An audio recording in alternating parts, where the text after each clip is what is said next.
always take all these memories and all the things that I have and I wrap them very tightly and I put them away and I live my life above them, but there are times where I have to speak about them, and I do quite often, and the more I speak about it, the harder it gets. So that's the reason the Holocaust survivors, by and large, have never really, as a rule, told anything about their experience with their kids. Why do you want to take a sore, something that's healed, and tear it apart, and then let it heal again and tear it back in? Kids don't understand that, they resent it and so forth, but that's the way it was. So I was born in 1938. The Germans invaded Poland on September 1st, 1939. So you remember the story, she showed you the map. The Russians came in, came west, and the Germans went east, split Poland. I showed you the town of Wolf. So my families, both families, my mother's and father's sides, were unusual in the town of Rzeszów. There were 14,000 Jews in the town out of 24,000 people, so the dominant people, but they were, you know, artisans and shopkeepers and so forth, and some farmers. So our two families were very different. They were very successful. And in those days, in that community, no one had to go out for the Federation and collect and solicit people. The top people did the most, the next people did the most. So my great-grandfather would have a Seder for Pesach in his home, big home, for 300 poor people. He had hundreds of Polish people working for him, big Christmas presents and so forth and so on. So they were very successful. I only say that because that's why we survived. One of the reasons we survived is when all this craziness happened, all the women in my family, my mother, my aunts, my grandmothers, took their diamonds and their gold and their bracelet and their brooches, and they sewed them in their coats, on the edges of the coats, on the inside, up around and around, and they kept that and they carried it, and that's why we survived. So my family tried to get out of Poland. We had cars. We had all the borders were sealed. Couldn't get out. So everybody understood. We went away from the Germans. There was no internet, but everybody understood. And we went to the town of Lwów. And there, my father, who was an industrialist, my grandfather had a big factory. He started working for a Russian general, and this was November 39, October 39. So through 40, beginning of 41, everything was fine. We had apartments. It wasn't like home, but our families were doing fine. My father was working. He had several members of the family working. And then on June 21st, 1941, Germany broke the von Ribbentrop-Molotov treaty. They broke, and they attacked through Poland going east. The Russians took all the men who were military age. The deal was, you come with us. If we find your family, we'll kill your whole family. If we find you hiding, kill your whole family. My father and my uncle left with the Russians. We never saw my father again. As soon as Germans came in, ghetto. The Lwów ghetto was big. It got bigger every week, and we were in the ghetto, our family, and it got more and more packed. But the Poles were on the outside selling food, and as they said, when you have Vashem, you have money, you can pay for it. But not enough. So one day, my mother, who was very brave, survived. She's the only one in the blank family. So all 8 members of the family were murdered. She and I were the only ones survived. She said, look, we don't have enough food. We had a large family. I'm going to go outside and go shopping. And so she tore off her star and took me. I was 3 and a half. I had platinum blonde hair, which means I looked like a Pole.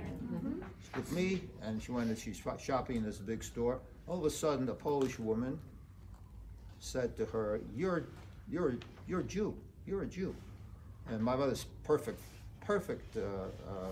Polish, of course, doesn't have a big hook nose or anything, right? No stereotype. He says, what are you talking about? You're a Jew. Who are you calling a Jew? You are a dirty Jew. What are you doing here? And my mother, very feisty, which is why she survived. And so they were going back and forth. Policemen went by. And so the ruckus came in. What's going on? These two women are arguing. Nobody knows. Come outside. She says to the woman, let me see your paper. Aryan paper. Says to my mother, let me see your papers. You heard that story in there. Yeah. Papers, right? My mother said, oh, I forgot them in my other coat. And he said, no, you didn't. I can see the outline of the star. So he grabs her. What did she say? Vashem, you were outside a ghetto. What's up? Death, right? So a big crowded area took us, going to take us to the police station to shoot us.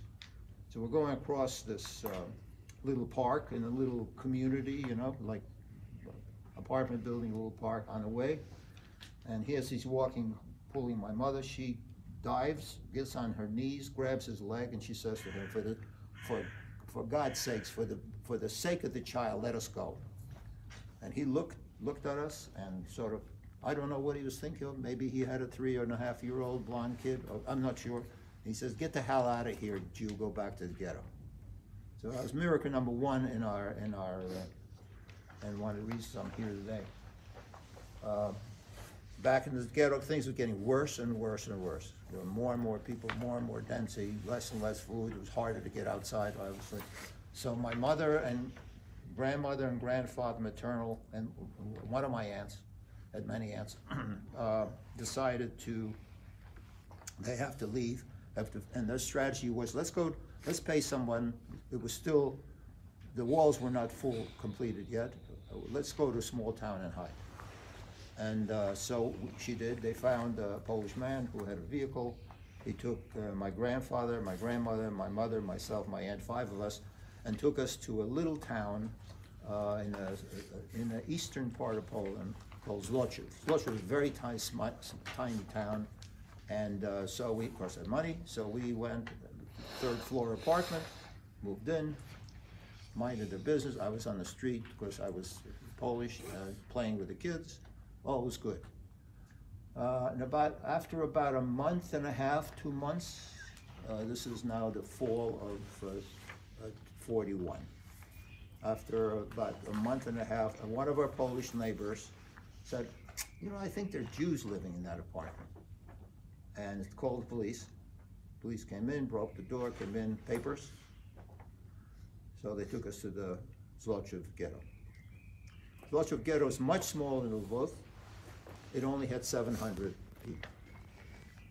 And we went in, it was 6-8 blocks square. They had apartment buildings, 4 or 5 floors. We got into an apartment. We shared an apartment, 3 families. By the way, as I've gotten older, I've worked very hard to be less judgmental, less arrogant, and to forgive. I've forgiven the Germans. I'm still working on the Poles. Maybe if I get to 100, but I'm still working on the Poles. So we're in a ghetto, and I had an uncle, my mother's youngest brother. When everyone was going to school and going to Hader, he was gambling with the older boys. So he was very street smart and extremely charming. And somehow he got to work for a German officer. German didn't like him, but he was very convenient because he was so clever. Whatever he needed, he'd run around town and get him. And because he was working for the Germans, he found out that the Germans have made a decision, this is like middle October, November, to eliminate the ghetto, kill everybody. Now this was before they had invented Zyklon B gas, so they were shooting everybody. And we got a lot of shooting. Germans would come in, the ghetto, walk around, do inspections, shoot people, and a few, 5, 10, but this was the mass. And he said, I can't get you out, but what you try to do, we'll build a false wall in the living room of your apartment. There's a big wood stove. We'll build a wall right behind it. We'll give you a little bit of room behind, make a small door, and you pile the wood on it, around it, and you might be safe. Everybody sees Schindler's List. Yeah. movie, they have that's at Krakow Ghetto, they filmed it in. They're running around, they take everybody out, then they go back, and people are hiding everywhere. That's exactly what happened. So they came in our apartment, checked everywhere. They went through, there was a stove, it was still lit. They never looked behind, and 30 of us were safe. We heard a lot of shooting, screaming, a lot of noise, a lot of running up and down, 3 days. And then it was all quiet. And 670 of our people were murdered, and we were alive. My uncle then arranged, he'd found a farmer who had a farm deep in the forest where only the Germans stayed on the main highways, never went into there was no need, they get ambushed, there were partisans, gangs. So we went to this farm, and that was the plan. So one night, it was very cold, there was a lot of snow. My uncle came, there were still guards around the ghetto. He went underneath the barbed wire, across a court, up 3 floors, and started taking the family out to the farmer who was waiting a block away. He took me first. So I was, you know, a little kid, he brought me there, he said, wait here, it was dark. I started crying. A couple blocks away, the patrol, and they're shining a light, they're coming. And just then he comes with my aunt, who throws me on the snow, throws herself on top of me, sticks her coat in my mouth, and quiets me, and they missed us. Family got out, we got on a sled, 2 horses, rode a couple of hours, got into the farmer. So the farmer had a house that had dirt floor. So in the winter, we stayed in the house. In the summer, he had a hay loft over the barn, and we stayed in the hay loft. And the danger was that the partisans came to farms to get food. They usually have 6, 8 people come with weapons, and they take whatever they wanted. And if they found us, they would kill us. So we had to be extremely careful throughout that period.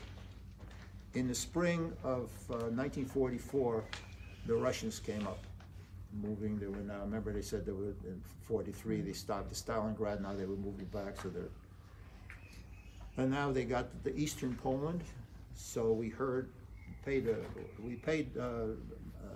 my mother and grandmother and paid the farmer once a month with a piece of jewelry. He would go to town, sell and get the money. We paid him the last time, and we left. It was Poland in the spring. It's very muddy, and we're walking on this muddy road, trying to figure out where to go. And up the road comes a German soldier with a rifle, and we look at this soldier, and I guess I didn't say. The adult said, "This is it. You know, we've gone as far as we can." The guy walks up to us and smiles, and in Russian says, "Don't worry, I'm Russian. I'm just wearing this German coat because they have better coats." He took us to the farm, to the army post, gathering post, and the Russians loved kids.